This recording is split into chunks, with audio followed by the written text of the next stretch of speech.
You're listening to We Are Libertarians. My name is Chris Spangle. I'm here in a hotel room in Dallas, Texas, and I am talking to another comedian friend of mine, if I may be so bold as to call you a friend. Definitely, man. Good to see you. Nice to see you, Al Jackson. He is a comedian. You tour around the country doing comedy. You're on Daily Blast Live, a nationally syndicated morning television show. Yeah. You live in Denver? I do. Yeah, Loving it there. Yeah, so I want to, let's start with getting people to know you a little bit. Like, where did you grow up? What was your kind of background? How did you get into comedy? Oh, interesting question. I'm from Cleveland, Ohio, born and raised, and ended up going to graduate school down in Miami, Florida, where I actually ended up teaching middle school after grad school. I got my undergrad in biology, got my master's in biomedical sciences, went down to grad school in Miami at Barry University, Miami Shores, did a 2-year program down there. And then after that, I was so burnt out, man. Being a teacher? No, I hadn't started teaching yet. At that point, I had just, I had done 4 years of undergrad studying biology. Then I had done a 2-year graduate research program at Rhode Island Hospital, where after 2 years of research, I presented at the IBM conference with the PhD that I was studying under, Dr. Lauren Fast. We presented that. While that was happening, I applied to grad school in Miami, went down to Miami for a biomedical research degree.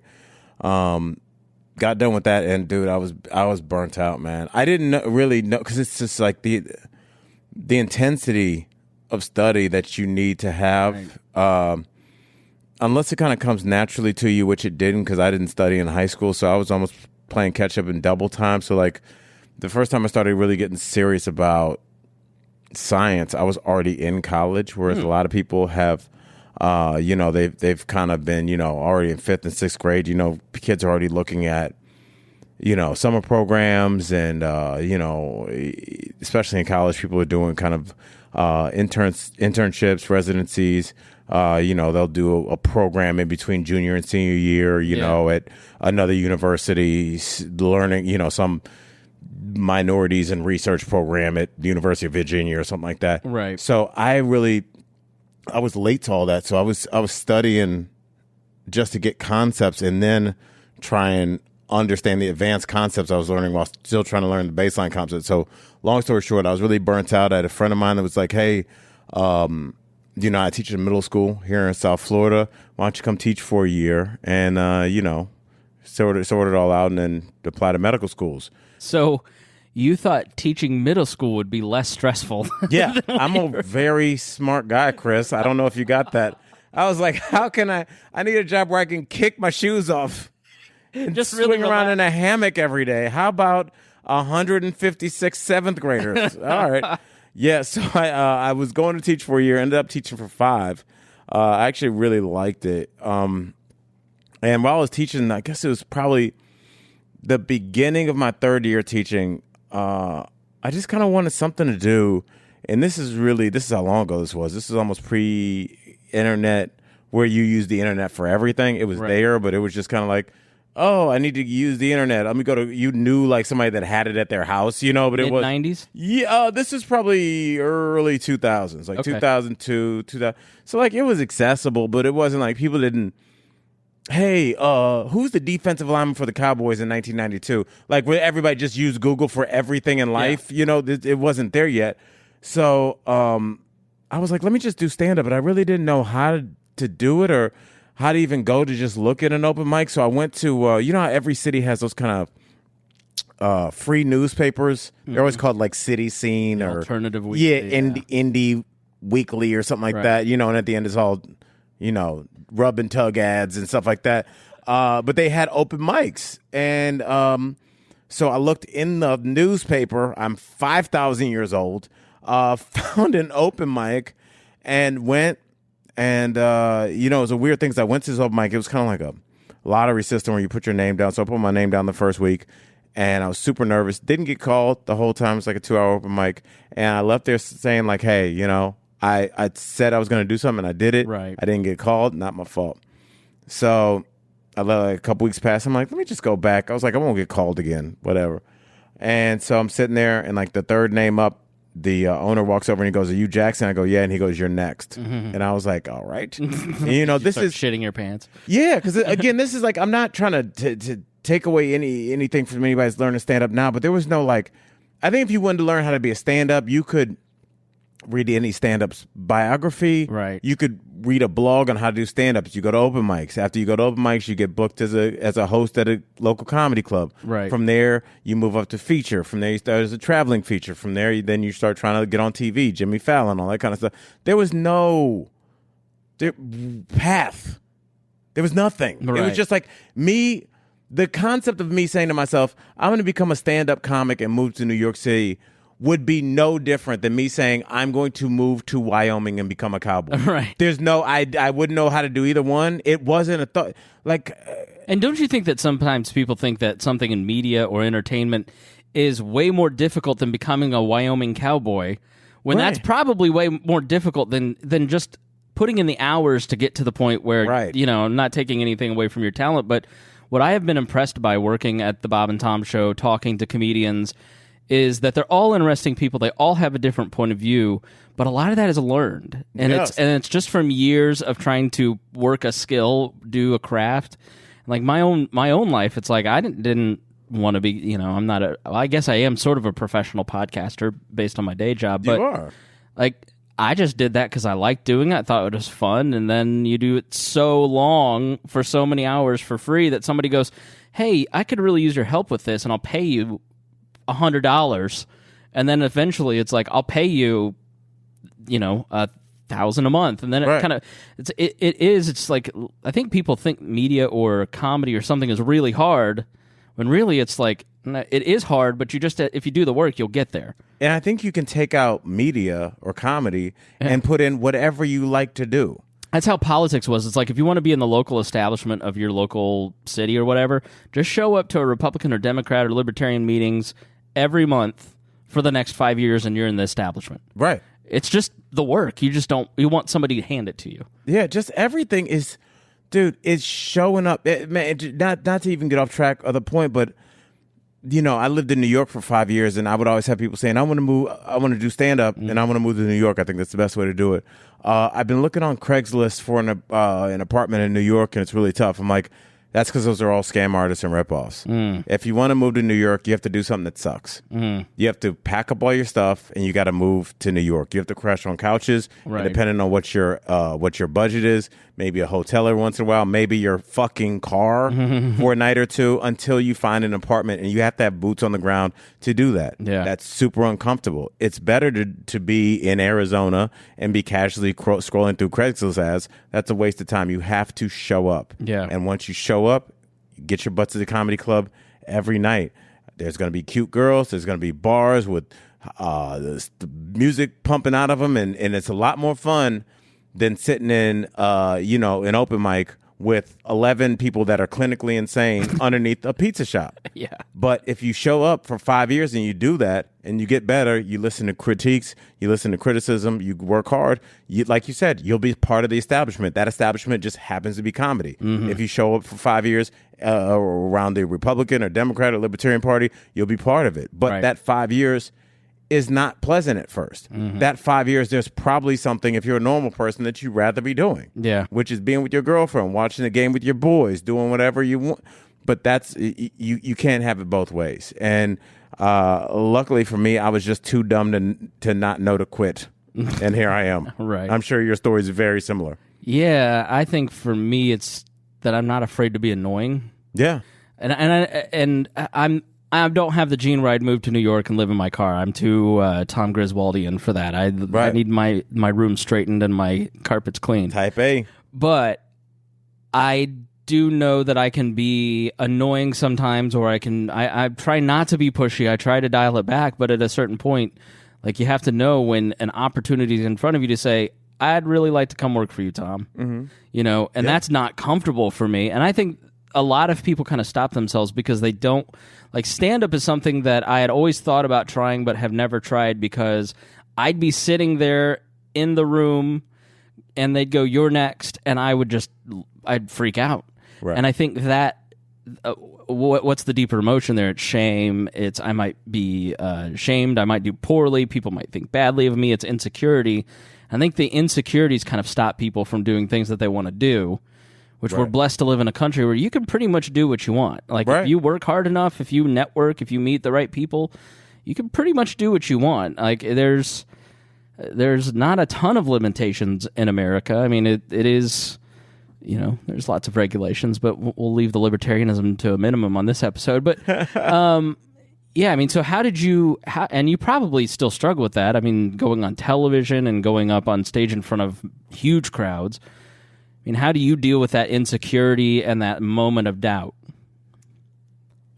Man, I mean, it sounds bad, but I mean, I think it comes from doing, I think it was Gladwell that talked about the 10,000 hours, and I think that's a nice round number that's appealing to people's ears, but I think it might be around that. I don't know how you measure that out in stand up. I mean, you were on stage for depending on how long you're on stage, but just doing something over and over again until you start to question, okay, there's some people in my field that I still look up to. They're way ahead of me. They started before me or they started with me and they just are more naturally talented. But as you continue to go on, you look around in the room and you go, oh, I'm the most experienced comic in here, or I've had more gigs than more people here. I've had more hours podcasting and talking about libertarianism and arguing back and forth and bantering back and forth with people with similar ideas and different ideas. After a while,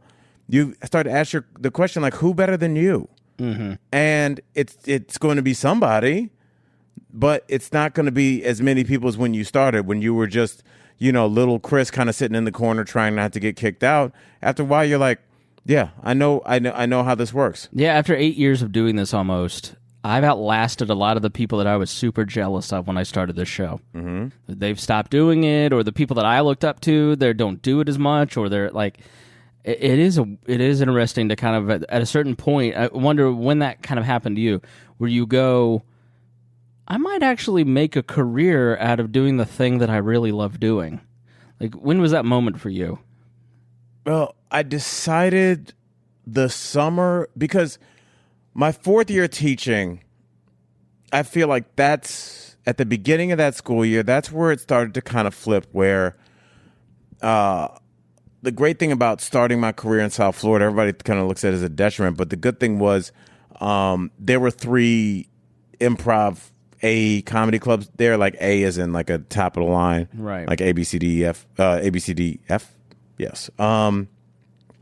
So they worked me a lot. Mm-hmm. So I started to go from this guy that was doing, teaching full time, always a teacher, but I'd hit an open mic on a Monday and then maybe again on a Wednesday, to now I'm the house MC at the Miami Improv. So every Thursday, every Wednesday, I'm hosting the open mic. Every Thursday, there's a headliner in town. At that time, the guys coming through like Dave Attell, Tommy Davidson, Gary Owen, Bill Bellamy, and I'm meeting all these guys that are coming. Jim Norton, all these guys were still doing clubs at this point. Now most of these guys are theater acts.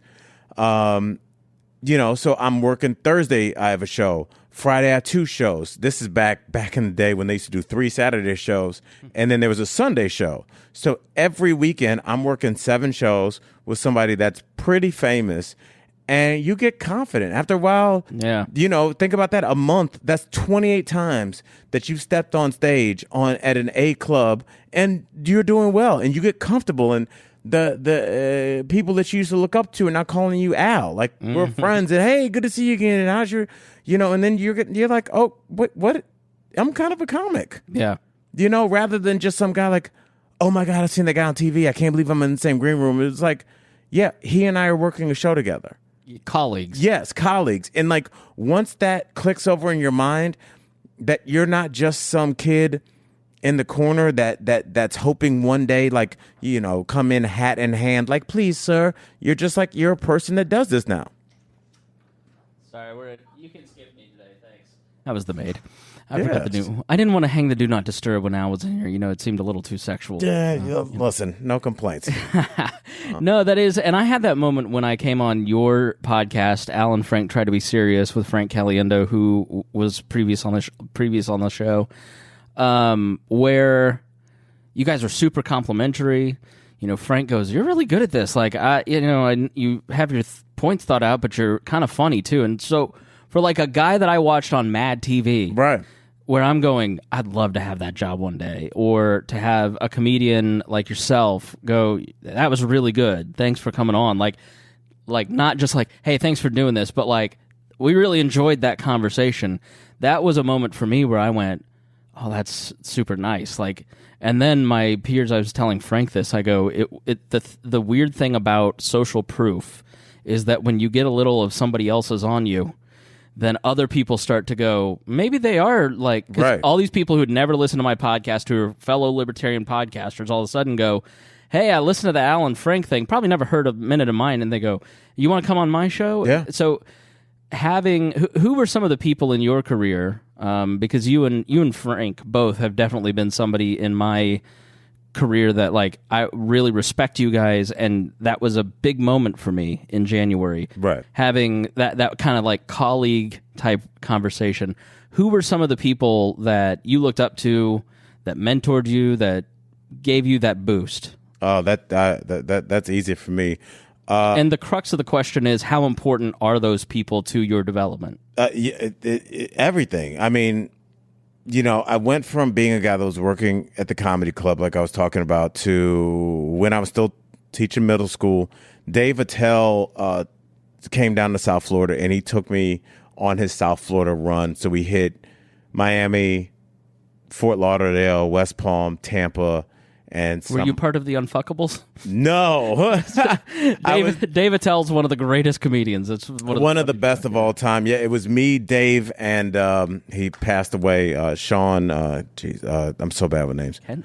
No. Sean. I'm gonna kill myself for the next 2 years. I'm so bad with names. He just passed away. It'll come to me in a second. But the three of us were on tour, and that was at the height of Insomniac on Comedy Central, and I don't think people realize how popular that show was at the time. Dave was still drinking and partying at that time.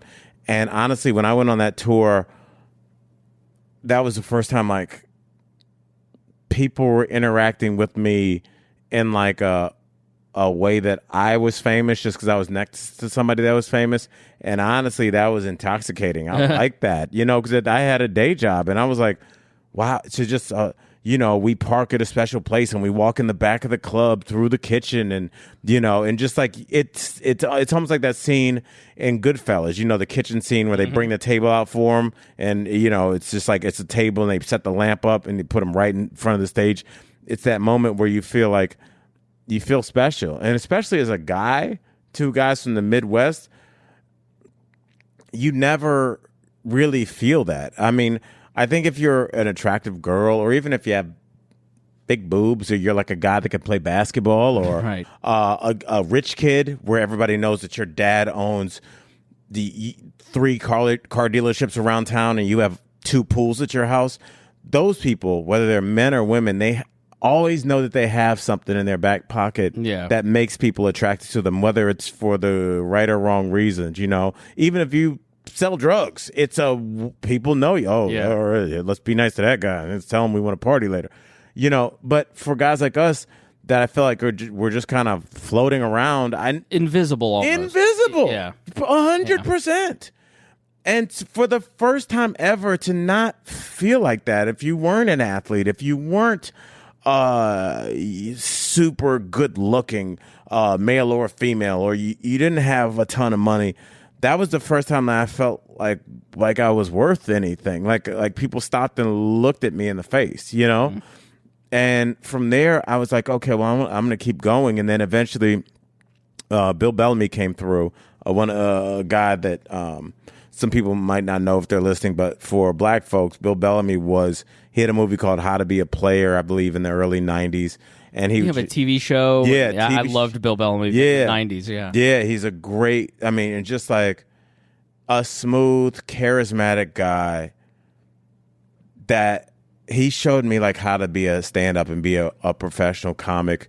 I was super broke on the road, and like he's just a classy guy. Like he would buy me shoes, but not make a thing of it. He wouldn't be like, hey, I got you, man. Anything you want, put on that counter. Bill Bellamy got you. He would just be like, hey, get a pair of jeans and some shoes and just throw it on the, just very, very discreet, and just took care of me. I love him to this day like a brother. And he showed me that you could be funny on and off stage. I would come in between shows. He'd have his earbuds in, listen to the first hour that he had just done, looking for mistakes, looking at how to correct it just in the second show, showing me what it meant to be a professional. A professional. Never late for radio, never drunk, never chasing women, just a solid dude. That's such a key, especially in an industry where, and I've had this with podcasts, it's like, I just don't want to do this anymore. If you guys are going to show up drunk, it's not cute. It's no. I mean, if people are going to put money into you by buying a ticket or just their attention, which is super valuable, then put out something that is really good just because it's free for you to do or easy for you to do. Don't take advantage of people. I think professionalism is just an underrated quality in this day and age, because people just kind of, they goof off, or they think that even on your phone is so addicting that can be such a distraction from things. I think so is that he really the one who helped you kind of go pro? 100%. Yeah. Bill's the one that, he would tell me stories and kind of anecdotes about like mistakes he made in terms of, hey, 5 years ago or 10 years ago, I let this promoter get away with not paying me half the deposit up front, and the guy skipped town on me. I'll never do that again. He's giving me lessons about, hey, make sure your money's right. Don't let a club owner say, hey, we're a little short, but we'll book you back, and later for all that. He taught me the business side of, and talking with his road manager and best friend, Emery, a gigantic man. Emery's probably 6'6", 330 pounds, ripped, and just a huge, but just like would always just coach me up, and he just really took a liking to me. And those two guys, man, I really love them. And if you get a chance to see Bill on the road, he's still amazing. Still sells out. Still such a good looking dude. Yeah, F you, Bill. Jesus. I always wanted to be Bill Bellamy. Yes. But I knew I couldn't. Yeah. You have a chance. You have nice shoes on. Yeah.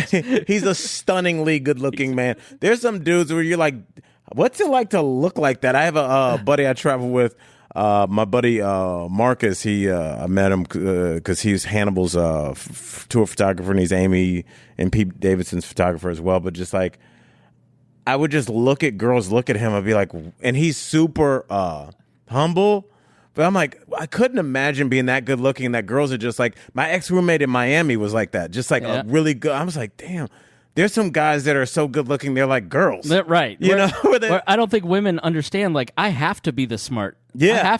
I have to read, like, I have to be fuckable. I have to learn how to be funny. Yes. Like, that's my only chance. Yes, that's my only thing on my rod and reel. That's my only worm, is to get you over here with a little bit of like wit and humor and banter, and hopefully, just close your eyes. But yeah, there's some guys that just they won the looks lottery. Nothing wrong with that. God bless them. So do you, and then I want to ask you about kind of your evolution, but do you now in a position where you're doing pretty well, you've got a lot of really cool gigs, and you're kind of in a Bill Bellamy position, like, do you feel a sense of responsibility to kind of find that younger guy, like the young Al Jackson, and do you do things for, you don't have to announce what you do, or if you don't, I don't know, but do you feel a responsibility to be a mentor now that you have the ability to be a mentor? I do, and I try and do that just by being an example. I think I was, you were talking about being a professional. There were some years where, because for me, the thing about a business like this is it exposes your strengths and your weaknesses. Mm-hmm. And my thing was, like, I didn't know how much I loved to drink. And I also didn't know how much I loved to drink free booze. And so you talked about professionals, and I was telling somebody the other day how different just the environment has shifted, I would say, in the last 10, 12 years in terms of professionalism. I was talking with the GM of the Phoenix, of the Tempe Improv, and the last time he had seen me and Hannibal's now been sober for 2 years, but we got super hammered in West Palm Beach we were on tour, and it was a bad show. I mean, it's funny now looking back on it, but it's embarrassing. And it was real bad. And it's funny now. What do they say? Tragedy plus time equals humor. But, I don't think that show was the actual catalyst that launched Hannibal into sobriety, but I think that was the first nail. Hannibal Buress. Hannibal Buress, yes. I'm acting like, yeah. So I was talking with this GM, and he was like, it's amazing to see you and Hannibal, because I guess Hannibal had been there the week before. And he was like, we both lost a ton of weight. We're in shape, and just we're focused and professional, whereas there was a period where it's just like stand-up was just kind of this thing I did to keep my party lifestyle going. And you start to realize that this isn't what I got into this for. I'm not progressing. I'm not happy. I'm not healthy physically or mentally. And you kind of make a stand to kind of fix yourself. And I think the good news is I don't see that as much. And that's what he was saying as well. As he was like, comics, he was like, when he started being a GM,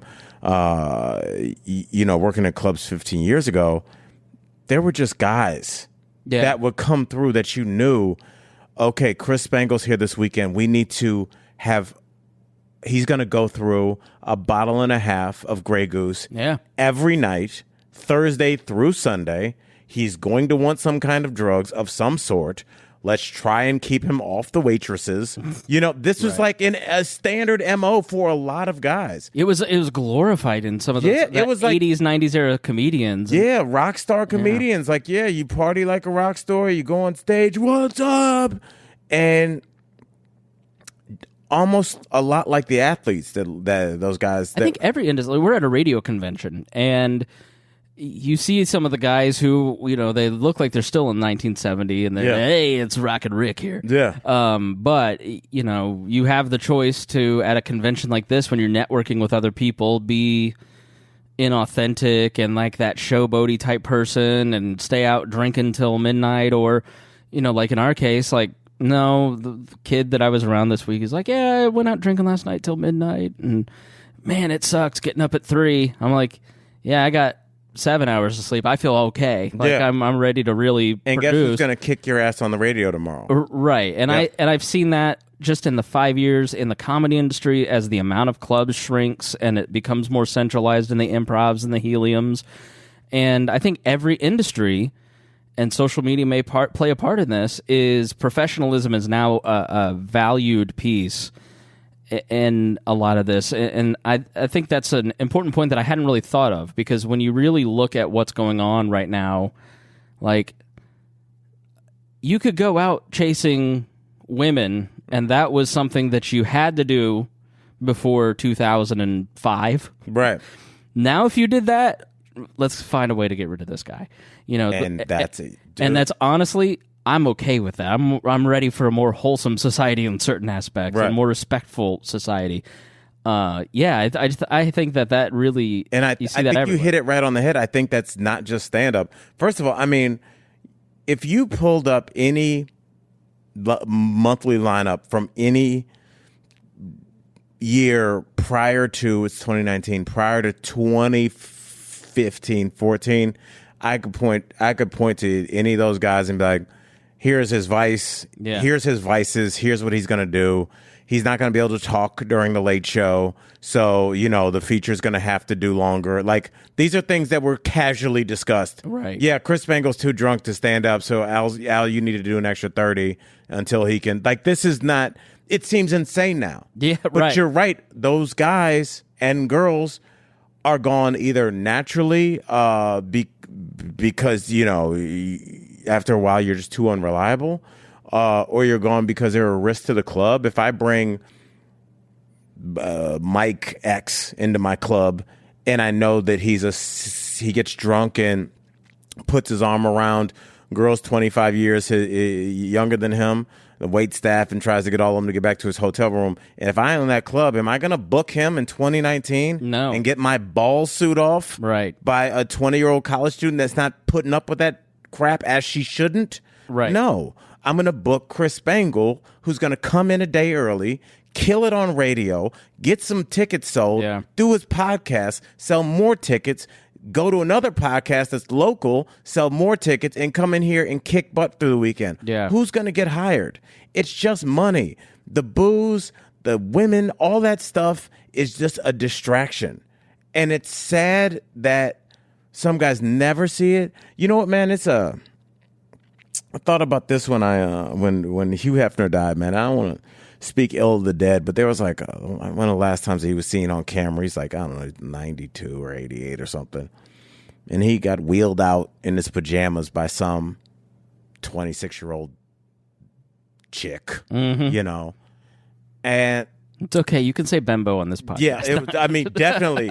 Bimbo was there. It's like, I don't know the last time I called somebody a bimbo, but I think it was on the tip of your tongue. Yeah. I'll take that one for you. Last time you called somebody a harlot.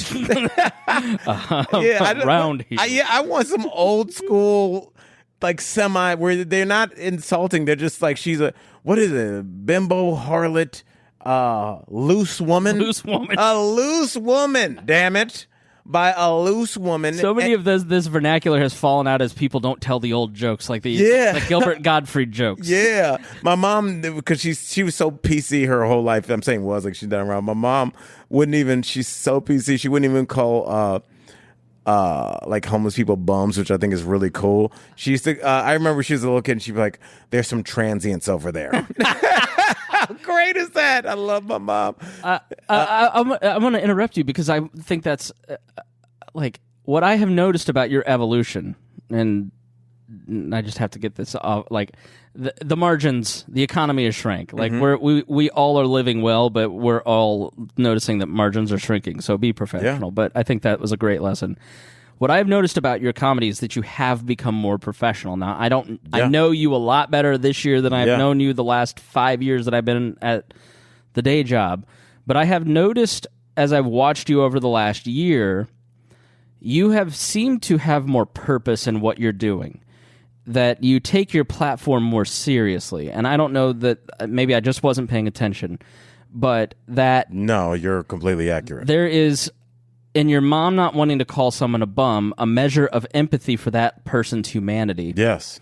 Which I think is now starting to come out in a lot of what you do and what you're talking about. You obviously do. Alan Frank try to be serious and have good conversations about a lot of different things.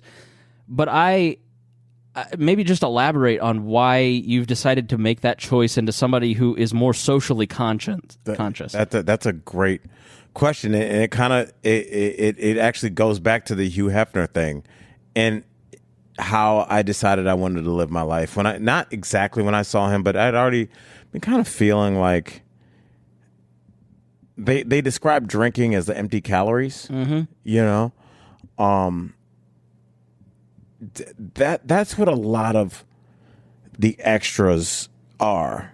They're great in the moment, but they leave you feeling empty. And, you know, if you think about like what it must have been like to be like a young Hugh Hefner when you're 50, like whenever he started the magazine, late 30s, you've got this mansion, you got 20-year-olds all over you, you're rich, you're powerful, you're being interviewed, you got the world by the balls, and you say to yourself, why would I get married?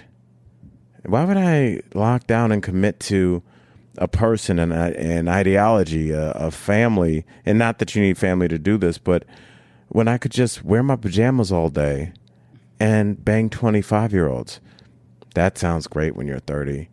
Watching him get wheeled out at 92 by some chick that's just waiting for him to die so she can have the house. Yeah. Was one of the saddest things I had ever seen. I want to be wheeled out by my grandkids. Yeah. And I want to die at home in front of them. I think that's cool. And I started to understand that the decisions I'm making now are going to have positive or negative consequences. And it's hard because if you're a person that has to make that real honest conversation with yourself, like you're doing the things that you're doing because you don't care about yourself and you don't care what happens to you. So you think it's funny that you woke up in the bushes without your shoes on. Well, I had that with weight. Yeah. I mean, with weight, Yeah. it was like, I'm going to emotionally eat. I'm going to keep people away from me so I don't have to be vulnerable. I don't have to be in relationships. I can't go anywhere because my goal is to stay on the couch. I'm going to laugh and post online about how I'm eating Twinkies while watching Biggest Loser. It was a joke. Yeah. And then at some point you go, I'm not breathing as well as I used to. Yes, sir. And you go, I'm not going to live until I'm 60 if I keep this up. You know, I think when you become an adult, you realize, it's not just paying your bills and showing up to work. Like, you know, it's exercising. It's having an active, for me, an active faith life is super important. I love that. That stuff is as important to me now as brushing your teeth, as taking a shower in the morning. Like, that's just part of being an adult. Because what you're doing is you're making a commitment to yourself. Yeah. Every day. And that's the big thing. To do that, if you were in jail, it's like good, but you have to. You can't. I think the biggest thing is that we're here in Dallas, Texas. I'm pretty sure there's some buffets around here, but you're at the gym instead. Right. Because you've made a commitment to yourself. Does that mean you can never go to the buffet? Of course not.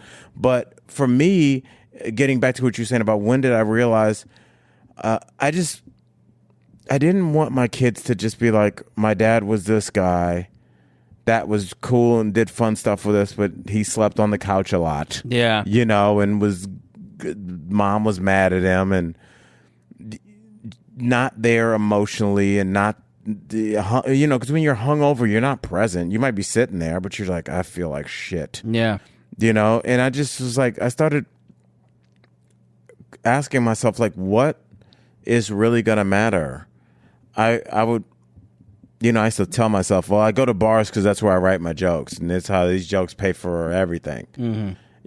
But I was sitting in a bar one time and there was a guy, I was at I live in Denver now, but I was at my local dive in LA. And this guy who I had, I don't know, 5 or 6 conversations came up to me and introduced himself like we had never met. Yeah. And started telling me his life story like he had the last 3 times. And I was like, everything that this guy and I have discussed is bullshit. It doesn't exist. I might as well be talking to that lamp. You might as well leave this room and turn the mics off and just let me keep talking. It's a waste of time. Now, is it always a waste of time to go to a bar? No. Enjoy yourself. Do whatever you want. But for me, I realized that I was wasting my life and wasting what I feel is a gift. I feel like I'm a pretty smart guy and I have something to offer. So I was like, do I want to bury that in vodka and marijuana, or do I want to do something with my life? And I started to realize that once I stopped drinking, I started exercising more. People start taking you more seriously. You start to get more confidence in yourself. You start to read more. You start to understand more. You start to want to discuss things with people more. And they're more apt to discuss things with you because you're not some drunk dickhead at the end of the bar yelling about Trump sucks or whatever. It's like when you're a sober person that has thoughts and is willing to have a discourse with somebody, I think people appreciate that, and you begin to get accustomed to that. And now the times that, the Browns game would be on, I'll be like, hey, I'm going to go watch the Browns game. I'm going to go to a bar and get drunk. I'm going to do it. I can enjoy it. But as soon as I get in there, I'm like, I'm done with this. Yeah. And I go back up to my apartment and I write some more. So it's been a long journey for me. I never did the AA thing, but I probably should have. So do you drink at all anymore? Yeah, I'll have a drink. I don't drink during the week just because I'm up at the gym. I'm usually at my gym, I say 5 o'clock, but I drag my butt there by about 5:45. And then I go to my show, and after my show, I do a podcast with Frank. I have Bob and Tom on Thursdays. I do stand-up at nights. It's just not fun for me to drink because during the week, I'm not going to get drunk because it's a selfish thing. I don't want to feel like crap at the gym. Yeah. Why do extra calories? I'm 42. It's already not doing anything. Right. I wish I worked out like this when I was 24. I'd be ripped.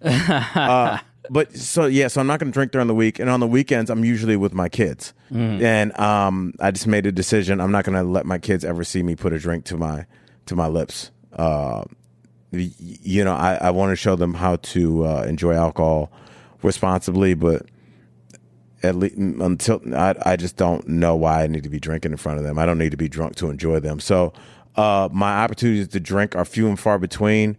The time it might happen is maybe tomorrow when I'm on a late night flight, and I'm just going to get home at 11 o'clock and take an Uber and whatever. Maybe a situation like that, which responsible is a situation. Yeah, where I'm just I don't care, But for the most part, I don't have time, and I think I'm one of those people that needs to almost, those things that shoot tennis balls at you to practice. Yeah, I basically take tennis balls and write responsibilities on them and then shoot them at my face. Right. And just make sure I am so busy. That's how old I am, is that now old adages free time is the devil's plaything. Yeah. I'm that I see, that's a saying for a reason. Yeah. I need to be busy because I'm going to do something. If I'm not busy, I'm gonna go down and have a couple pops with the boys, or I'm gonna go get a bottle of Johnny Walker and sit here and watch Chernobyl again. Why? Right. So I have a couple podcasts going. I have a radio show. I have a TV show. I have stand-up. I have my kids. Yeah. I'm working on a script, and I'm just finishing up a kid's book. It's already at the printer and everything. I'm getting the barcodes put on it and everything. So it's but for as much as that seems like a really cool thing, it's really just, that's my prison that I've constructed for myself to keep myself on the path. I am the same way. Yeah. I've got 3 podcast commitments. I've got the Pat Down. I've got this show. I've got Leaders and Legends. I've got my day job. Yeah. I've got a personal life. The less room I leave myself, the more responsible I become, the more logistical I become. There's a little bit of joy being taken out of you. A little spontaneity disappears, and you become less fun in certain ways, but you become a better person in many different ways because you have so many more relationships with people. Yeah, I am totally with you. Well, your life has value and has meaning now, and people are depending on you. And I think that's where a lot of your animosity, when we spoke earlier about hey, if you're going to show up drunk to something I'm doing, you clearly don't respect my time. And looking back on it, I'm sure people must have been dude, you're not cute or charming. You showed up 40 minutes late and you're drunk. What the F? I look at Tom, Tom, my boss, who has been a mentor in a huge ways, maybe not totally directly because he's very busy. But it is, I've been so inspired by getting to sit at the foot of somebody who's in the Radio Hall of Fame and somebody I've idolized since I was cognizant. That's awesome. Yeah, me too as well, by the way. Yeah, he gets up at 2 a.m. He out-prepares everybody. He may take a short nap after the show so he can survive. Has young kids, and then he's got business commitments and show commitments and kid commitments, and he goes to bed at 8 o'clock exhausted, and he squeezes every moment of his day and life out, and he doesn't distract himself with a lot of nonsense, and he's just super successful. And, I look at Miss Pat, she's the same way. She's up at 5 a.m. and it's the freight train starts and it doesn't end until she crashes at night. And she's having great success. And you just look at these people. I look at these people in my life and I just go, okay, I don't know necessarily what my end goal is, but I know that if I want to have a really nice end goal like Tom, I better be like that guy. And so I just stopped wasting a bunch of time.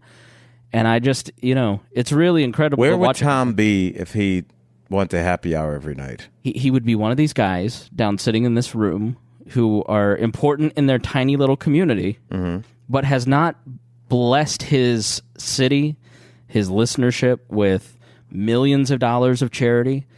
There isn't a radio show that could show up here and do what we do at this thing. Right. We bring 13 people at a tremendous cost. Right. And it with tremendous energy, tremendous talent. I was just thinking today how privileged I am to get to be around. I sat next to Ron Sexton as he talked about JFK and Elvis for 2 hours like an encyclopedia with this insane intelligence, and then getting to talk to Frank and spend the day with him yesterday and you today and Dean and just all these somewhat off-kilter yet brilliant people. Living legends, yeah. That have been attracted because Tom demands a certain level of himself first and others next. You know, I mean, it really rolls downhill, and it really is fascinating to watch someone who is just, you know, in the Radio Hall of Fame for a reason. I mean, preparation is so key. Like, he prepares like nobody else. Yeah, it's truly amazing to watch. And then once you prepare, it's so much easier. Yeah, I had one of my boys, Dave Hadley. He won 2 episodes of Chopped. He's a chef in Denver, and he was like, preparation is everything. Everybody just wants to, you know, Chris, are you hungry? Me too. Okay, let's just eat. You turn the eye of the stove on and you throw some meat on. Slow down. Right. Let's chop some onions. Yeah, but we're not cooking. Chop some carrots. You start cooking. You put things on different eyes. Everything you don't understand what's going on. Things are cooking at different temperatures. It seems like this is taking forever. Other people seem to be eating. I could have stopped at McDonald's and gotten some food. Right. And then 15 minutes later, after you've prepped, you put everything in the same bowl, and you have a fucking delicious, healthy meal that you cooked yourself that cost a fraction of what it would if you had gone next door. Yes, and it's the same way. It's all about preparation, and preparation isn't as fun as opening up the door, cutting a steak out of a package, and throwing it into a hot thing. Yeah, you could be eating, but what are you eating? Some unseasoned steak with no sides. Right. When you prepare something that you have that's a gift, which is the steak, can be enhanced. Tom took his gift, but he took that gift and enhanced it because he never fucked off.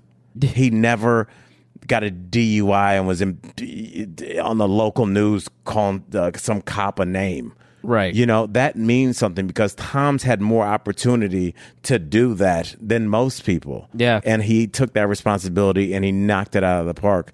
And, you know, just like for you, he's been a mentor for me just in life, super humble. Same with Frank. Frank is as successful as you can be in stand up, really. Isn't it amazing how, like, Gabriel Iglesias, Foxworthy, Larry the Cable Guy, these are, like Frank, they're the nicest, most humblest, generous people, and it's in some ways you look at the Trumps of the world and you go, okay, you got to be a shithead to be successful because you got to throw a fit. But then you look at like Frank and you go, fuck, this is a great guy. Yeah. What a nice guy. Right. Yeah. Don't tell him I said that. But what a nice guy. Exactly. Don't tell. Yeah. It's you know, and Frank and I are celebrating our 1 year anniversary with our podcast this week, yesterday, and talking about how things are serendipitous and how everything kind of happens for a reason. Frank, again, doesn't drink at all. When we say we're going to do a podcast at 10:30, we're up and going at 10:29. If I had met Frank 3 years ago, 4 years ago for sure, I would have been drunk half the time or late or forgot, didn't put it in my phone. I'd be out at the mall and Frank would send me a text, hey, you ready to go? Oh, man. And then the podcast would have just gone away. Yeah. Frank wouldn't even say it's over and never call me. He just wouldn't call anymore. Yeah. I would have lost that opportunity and lost that opportunity for growth. You know, when I talk to him, he says things that I hadn't thought of, you know, and vice versa. And, you know, you would then have to ask yourself, is this Chili's happy hour worth it? Is it worth it to be hitting on some chick at the end of a bar at a hotel only to strike out, spent $63? You didn't talk to your kids. You haven't furthered your career. You didn't write a joke. Well, is this worth it? Disappearing into the video game. Yeah. Instead of helping your kids with their homework or watching, wasting your time. You have to decide what you're going to do.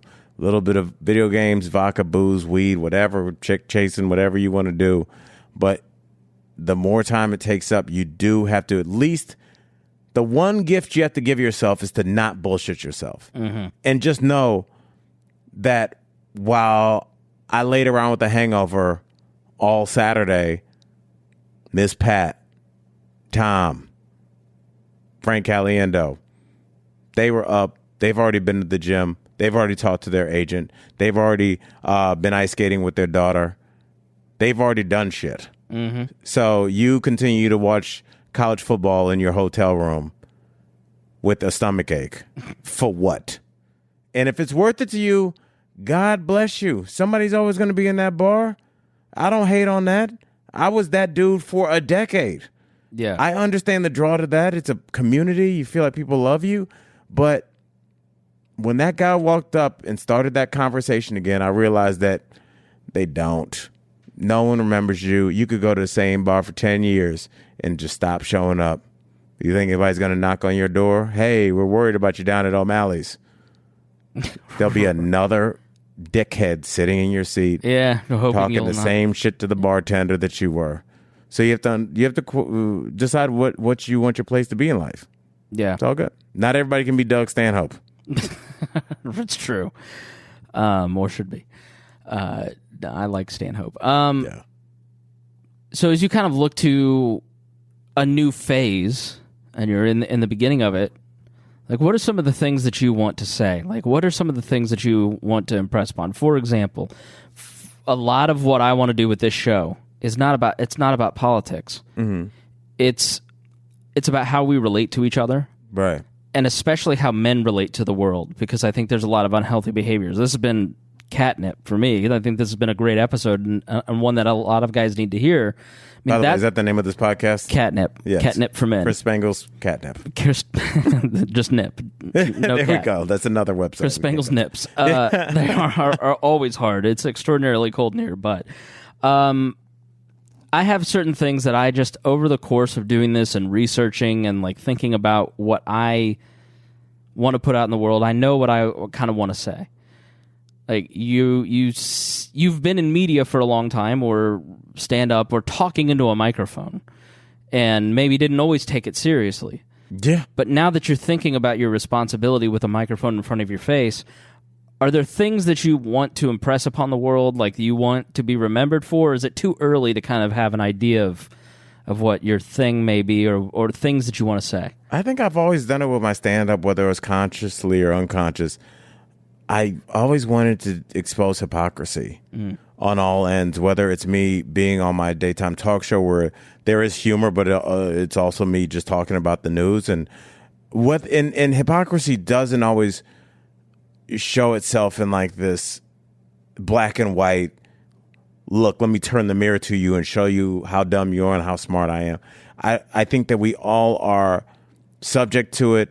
We all live by it at some point, because somebody, you can just be hypocritical by saying, if I asked anybody, hey, do you support the troops?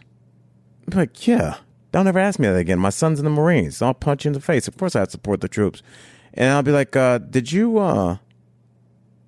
in your local election, did you vote for that bill that would have increased your taxes by 1.5%, but would have done something about the homeless? Like, look, the homeless are lazy and they need to, they need to get a job like I did, pull themselves up.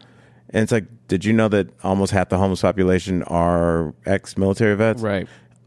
Oh, it's not that they dislike the military. It's not that they hate the homeless. It's that we don't understand that everything is nothing is black and white. I'm not just all black. You're not just all white. Go to your ancestry.com. Nothing is this pure thing where you're like, that's right and that's wrong and she's stupid and he's dumb and I'm right. And it's if only it was that easy.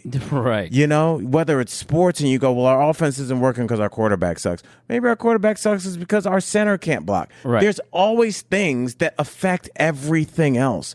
And whether it's me, I went on that rant that went viral about the homeless, about the kneeling, because it was hypocritical. But I also will discuss things like, in my act, I had a joke, it never worked, but I always said my theory that it's impossible to be offended. I feel like that's a concept that does not exist. And I completely agree with you. And what my example I used to cite is, I was like, okay, because I'm like, who thinks that it's possible to be offended? And a lot of the audience would be like, yeah, you can offend me.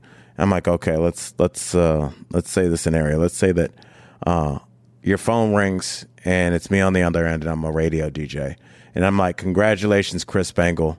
You just won Hot 97's $100,000 podcast radio DJ challenge. Now come down and pick it up, you fat, white, stupid motherfucker. You got a half an hour. Are you going to go down and get that 100,000? I just insulted you. I insulted your mama, insulted your family. Right. You should be offended. You should hang the phone up. Are you you're going to be like, no, those are just words. I don't care what you said to me. I'm going to go get that suitcase. Right. Where's that bag at? Words. That's why I think Chappelle's thing, Sticks and Stones, he's trying to show us that words are, we're basing our life off of these things.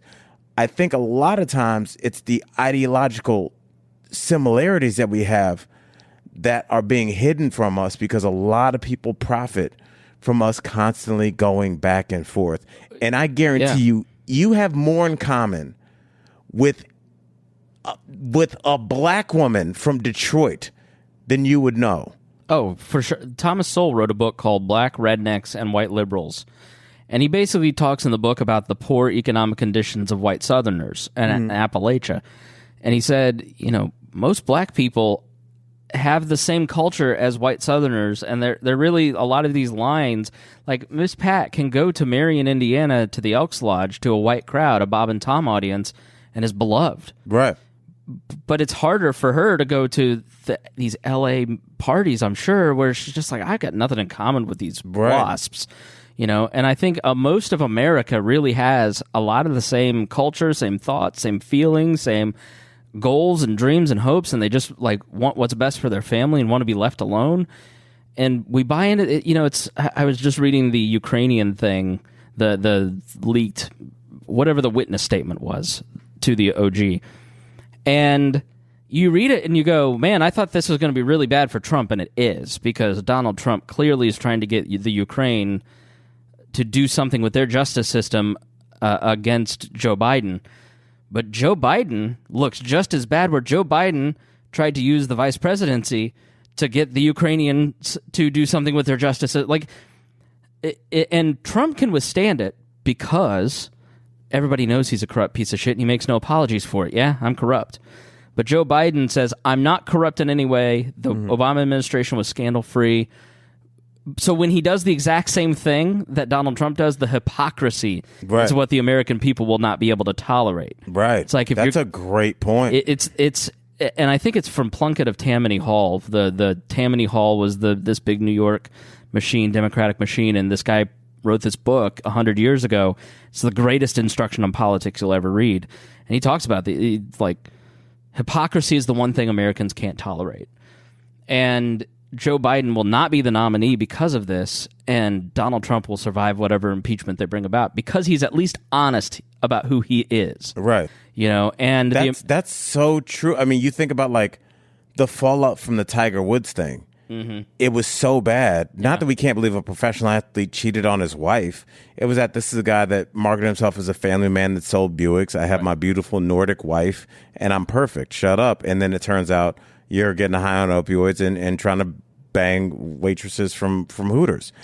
Whereas somebody like Dennis Rodman or somebody like Charlie Sheen can just go, hey, I'm winning, bro. I'm high. I live with 2 porn stars. And how do you like that? And he got another TV show, Anger Management, and with a 100-episode order. Snoop Dogg is a beloved national treasure. Yeah, it's just like, hey, I'm going to show up high. I'm going to be cool. But it's like Snoop Dogg has never wavered. Right. Charles Barkley is not hypocritical. He's like, I'm going to keep it real. You might not like what I have to say about Trump. You might love what I have to say about Auburn basketball. I'm going to be Charles all the time. And it's when you get in trouble with the American public is when you go, I am Al Jackson. I'm better than you because I don't make mistakes like you. I'm going to talk like this. Yes, that's why Bill Cosby got in trouble. Bill Cosby got in trouble and got outed because he was telling black entertainers to watch their mouth and stop sagging their jeans and speak with a certain thing. And, certain comics and certain people were just like, hey, can we look into this guy's past? Because I've heard some things. A reporter from Philadelphia looks in it, and all he did is go to Google, and there's 58 accusations right there. Yeah. Because he wasn't America's dad. Right. He was a serial rapist. And that's the difference. Now, I don't think anybody could survive that scandal, but you can. This country will give you second and third chances if you don't bullshit them. Yeah. So, final question before we start wrapping up. How significant do you think Sticks and Stones and Chappelle's special was? I think it was significant in that whether they knew it or not, the elites, the people that are very into, and the reason I'm being so careful in my speech is I never want to condemn anybody who is looking for social equality, is looking for people to do the right thing and address people how they like to be addressed. Absolutely. I think the problem that not those people, but the people that are further left of them, the kind of gotcha culture people, the people that are like Sean King. Yes, you can't talk about this. It's an industry for some people. When you start getting into the you can't talk about this, not I prefer to be referred to as they. That's fine. It'll take me a couple times, but I got you, bro. Right. When you start talking about what somebody can and can't say, people don't like that, man. And went through ratings and Rotten Tomatoes. I believe when the special first came out, and it was only looked at by the critics, and it got a 0, and then by the audience, it got a 98. Well, it's like, well, we're done with you, critics. Yeah. You are who we thought you were. Yeah. You're not the people. You are people that think that we're too stupid to think for ourselves. So you'll just give this a 0, and you think we'll just turn and walk away because we don't know any better. Right. And again, why does everybody love Dave?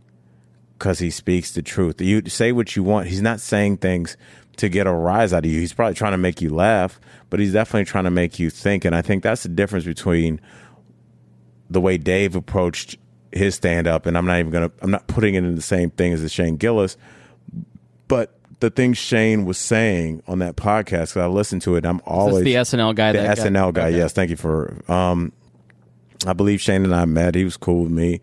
I think what the difference is, and it's a wake-up call for anybody that's in broadcast. It was a wake-up call for myself, for anybody that talks into a microphone, that you better be willing to die on the hill of whatever you're saying. Mm-hmm. And it seemed like, I think it would have been different if Shane had said, I'm sorry, I don't think Chinatown should exist. I don't think we should be segregated like that. I think this, and this is why I said that. I was using that accent to show, to show how silly it is to make fun of people for talking a little bit differently. If he had a framework for what he was saying, a higher social value, yes, or just a framework, but yes, higher social value would have been ideal. Yes, not just I was just kidding. Yeah, that's every punk asshole, and yeah, I was just kidding. Get over it. And that's what people always. And the thing is, he lost out for something he didn't believe in. Right. If he was like, let's take him out of it. If it was me, like, let's say I was like, you know what, I hate this Trump administration. I will not align myself with it, and I couldn't tell you how distasteful I feel like they've handled this entire administration. I just want to distance myself. And as I'm saying that, I get a text from my manager saying, "Hey, Fox News just offered you a $200 million hosting gig right after Hannity." And then those comments air. I would be willing to lose out on that money because that was something I meant. Yeah. It would kill me if I lost out on that same contract because comments aired where there was a Buddha painting in our room. And I was like, look at the fat Indian dude, like, like Right. just something I didn't care about. There- And we all are learning Yeah. now that whatever you say in this podcast is going to exist forever. And you better believe and mean what you say. And I know you do. I listen to your podcast, and whatever happens subsequent to your words, you're willing to live with that. Yeah. And that's the sad thing when somebody goes down for something that they don't give a shit about. Yeah. They're just saying words. FGG word, the C word for Asian people. You're just saying things. You're not saying, even if he got caught on a hot mic saying that insert racial epithet here just hit my mom's car and drove off. Even if he said that in a moment of anger, he's using that word to show that he was angry. Yeah. Doesn't make it right. But at least in that moment, he could be like, yeah, he almost killed my mom, and I don't care what I said. But just to say words, I'm not willing to lose my gig, Chris. Yeah. Over just trying to say kind of provocative things that I know I'm not supposed to say it. I don't get that, and I don't want that to be my demise. Yeah, I think that I have not always been careful, and I have been careless with my words. I mean, but I've also been learning in public, and I leave everything up. I mean, there's, I think you have to, vulnerability is just becoming a much higher value in the society and in media. And that's kind of what you're talking. Be vulnerable, be open, be real, just be who you are. People will accept you for you, and somebody's going to hate you for being yourself. But who gives a fuck about those people? Right. As long as you're yourself. Like, Miss Pat has lived a life that, like, most people, I live this way, and then I found Jesus, and I'm ashamed that I did those things. No, Miss Pat's like, yeah, I just shot my boyfriend in the head, and but because she's open and vulnerable and makes a joke out of it, and she's found peace with herself. Like, people respect that, and they're okay with that as long as you own it. And I think it sucks. You talked on a recent Alan Frank podcast about this kid who, Venmo me some beer money and then raised $1 million. Carson King, $1.14 million for the kids' hospital there in Iowa, I believe. And then several years ago said some racist things on Twitter, and you just go, okay, this guy he didn't have to he could have just kept the initial $40,000 he got, walked away clean. Nobody would have been mad. Probably wouldn't have I even didn't known even think anything. about that. He could have just said, but instead he said, I'm going to turn this into something really good to help my community and a lot of good people. Nobody's focusing on that. They're focusing on the argument over, should this reporter have found these tweets and reported on that, which I'm in the camp of, no, that's not really news. And then, is it right for the reporter to have his tweets dug up? And you just go, we're losing the fact that this person probably evolved. Let's just listen to who this person is, because he clearly went from a point where he said something racist to a person that turned $1 million of charity into a children's hospital. Like, what's that person's growth? And there's not enough time to explain that. There's not enough time on Twitter, on TV, on radio. There's not enough time that's why I think podcasts, and Rogan in particular, because you get space. Mm-hmm. You get to sit down and you get to hear who Elon Musk truly is. You get to watch Alex Jones for 4 hours. That guy's crazy, and he's saying insane things, but at least I know. Like, I can appreciate Alex Jones for who he is, even if I disagree with almost nothing. I mean, I agree with almost nothing. It's a Freudian slip out. Even though we all know it's true. Right. Yeah. The lizard people do we're intergalactic. But I just think we're in a space where people are craving authenticity. They're craving depth. They're craving knowledge. Books are on the rise in terms of sales. Podcasts that are longer than 20 minutes are on the rise. Like, I just think people are expecting something a little bit deeper from people who have a microphone. And I certainly have said, I don't know what they are. Yeah. I don't know what I've said in text. I don't know what I've been on social media from the very beginning. Yeah. And my goal was to get attention and audience. That's what I said. That's what I said on the pod. It's like you get attention. You don't get attention by saying, "Have a great day, everybody." Right. I wish it did. Life be easier. You got to say something. And I feel like we saw this a lot pre-podcast with, remember, like, how many radio shock jocks They just started axing because, you know, they get ratings by, we're going to do this provocative thing. We're going to have our intern Chris Spangle run naked through the mall. Yeah. And that gets a ton of ratings. They're like, okay, your program director says, dude, yes, we saw a jump. Keep it going. You got like, keep it going from a naked guy? Stern in the movie. The focus group, the people who love him, listen longer because they want to hear what he says next. The people who hate him listen longer than they do because they want to hear what he'll say next. Like that, and Stern has been on a mea culpa tour, you know, trying to rehab his image because he is a progenitor of reality TV where it's just, I'm just going to be whatever mess I can in public to get attention. This unhealthy worldview of look at me, look at me, look at me. And I struggle with this, with going into this business and doing this as a career because it doesn't really get good ratings to sit here and have a productive, healthy, conversation like this that our listeners will grow from. What really gets people's attention is throwing red meat to the base and talking about ending the Fed and fighting with another libertarian podcaster and calling the national chairman a cuck. Like, that stuff is what that audience really wants.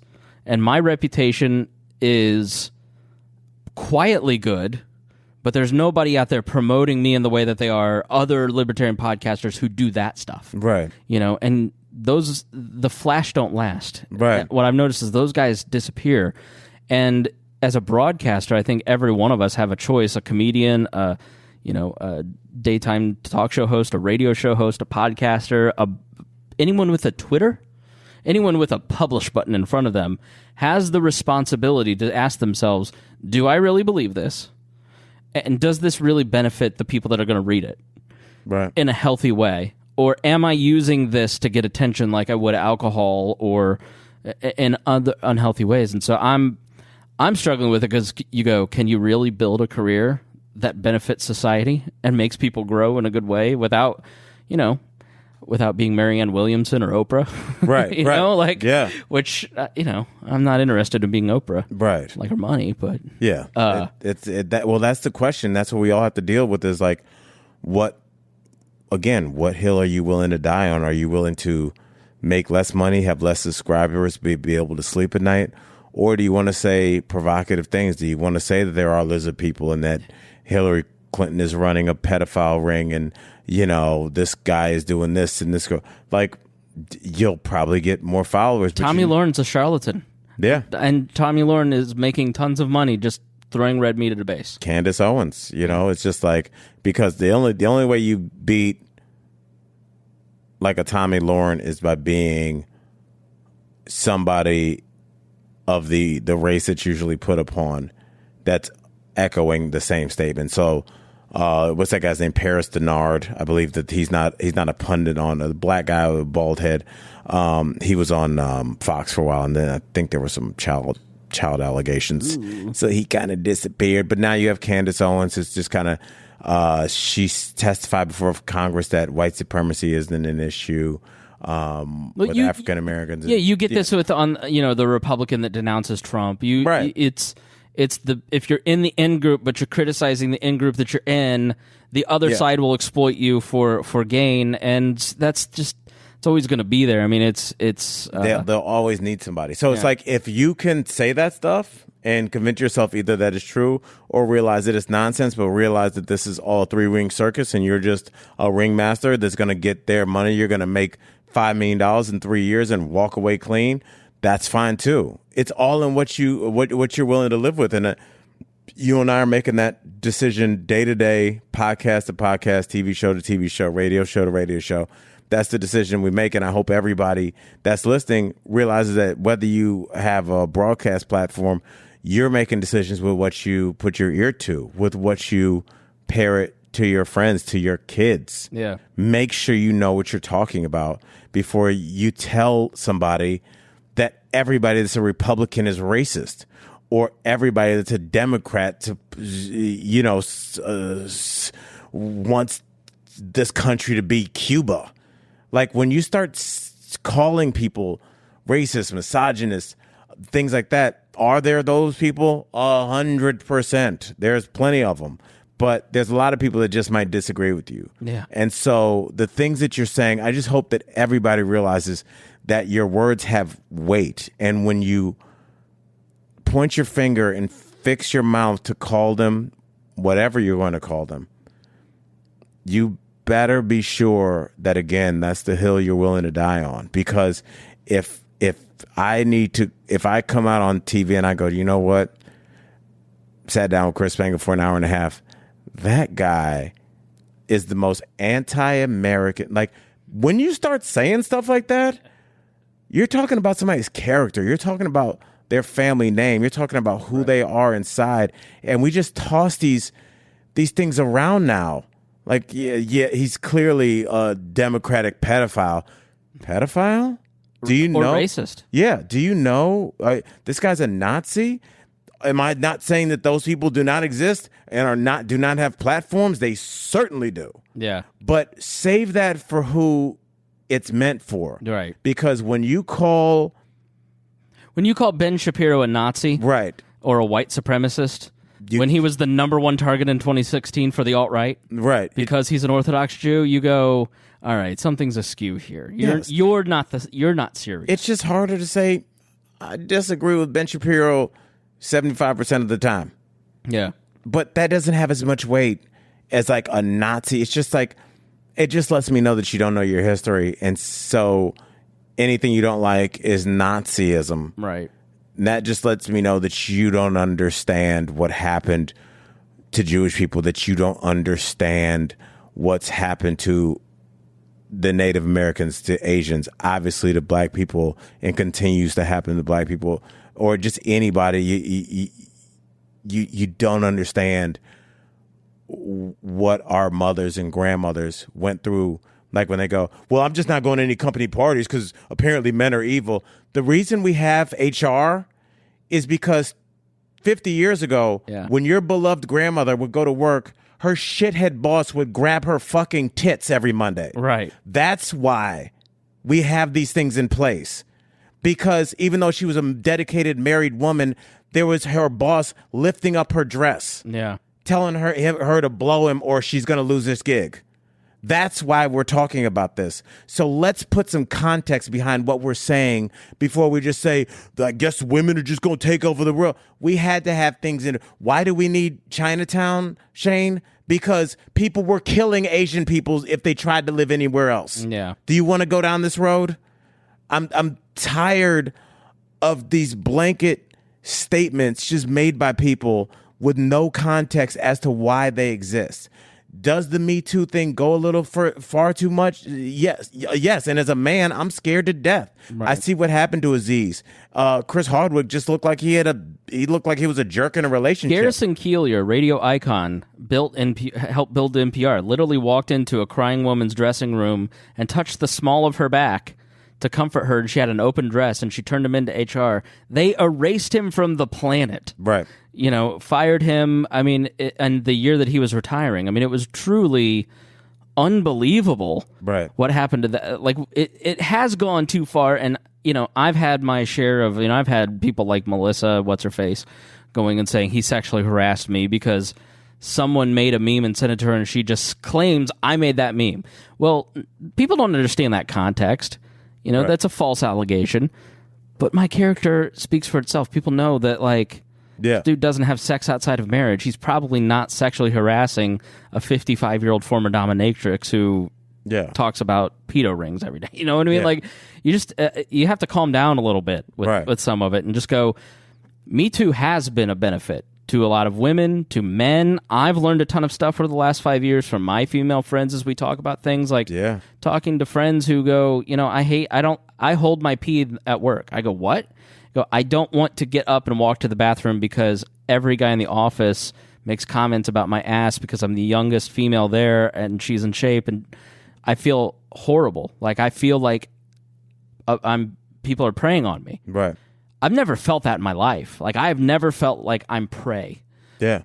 And as a man, I go, I'm going to stop looking at women's ass at the gym, or do my best. Yeah. Al, you know what I mean? But, try your best to just be decent, because once you get that new information of, hey, when you leer, that's how it makes them feel. And you may not understand that feeling, but it doesn't invalidate their feeling. Yeah. Just try to be more empathetic. That's all you have to do is just understand. Hey, I wish girls looked at me to stop with that. I really appreciate you saying that. It's a big deal that we just kind of understand that there's another side to everything. It's just like, for as much as you have the NPR guy and the Aziz, a lot of times it's just like, I've talked to girls that have been like, I was out with my mentor, the guy that brought me into the business. I'd known him 6 years. I wanted to be a reporter or I wanted to be a physician. And this guy that I considered a father walked up, shut his door, and turned around and his penis was out. Right. Like, imagine how invalidating that would be. That's like, you brought me into this podcast just so you could try and fuck me? Right. Like, I must not be worth anything except a hole to you. Yeah. And imagine the dread that you would feel thinking that you invested in this person, saying, see, this person, Chris, this person, Al, he respects me. He thinks I can be something. And I know we got to go. We'll talk forever, but I have to go to I'm literally going to ride in a convertible. Oh, that's cool. Oh, yeah, you're doing the Daily Plaza. Yeah, I will say this. I have female comic friends that I didn't even realize. This is pre-Me Too, and I remember they called me. They said that they were going to. They never did it, but they were going to make a coffee table book of all the dick pics that headliners had sent them. Wow. Like, and not saying this on a podcast, just like, hey, this is an idea we have, because that's how pedestrian it was. Right. To work with somebody that you considered a colleague, a professional, a contemporary, and you drop them off at the Holiday Inn, and before you pull out of the circular driveway, it's a picture of their limp penis on your phone. Just imagine how you would feel. Right. They must not think anything of your stand-up, anything about where your career can go. Just like, hey, if you want some more of this, room 1318. It's like, it's just, so I understand where everything comes from, but just try and put some context as to where the other person is coming from if they seem to be a valid source. Shameless self-promotion time, Al. Where can people find you? How can they get in touch with you? You can't miss me. Just go to Al Jackson Live. You can find me and Frank on alanfrank.com. You can find me on Twitter at Al Jackson or on Instagram at Al Jackson IG. All right. Thanks so much. This has been a blast. I've really enjoyed talking to you. Let's do it again soon, brother. Have fun in the drop top. All right. Thanks, man.